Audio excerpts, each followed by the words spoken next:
చంద్రబాబు నియంత పాలనలో పోలీసులు పీటీ వారెంట్ల మంత్రాన్ని జపిస్తున్నారు అన్నారు వైఎస్ఆర్సీపీ రాష్ట్ర అధికార ప్రతినిధి పుత్తా శివశంకర్.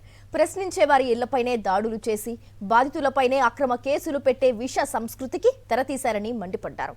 తిరుమల లడ్డు విషయంలో చంద్రబాబు అభాసుపాలయ్యారన్నారు.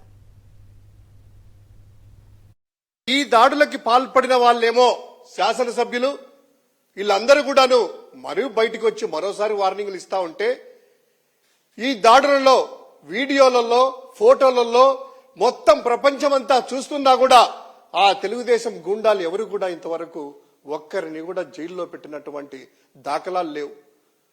కేవలం ప్రశ్నించే వారినే టార్గెట్ గా చేసుకుని అక్రమ కేసులు, గూండాలతో దాడులు, ఈ రెండే ఈ ప్రభుత్వం చేస్తున్నటువంటి 2 సంవత్సరాల నుంచి కాలయాపన చేస్తా ఉంది.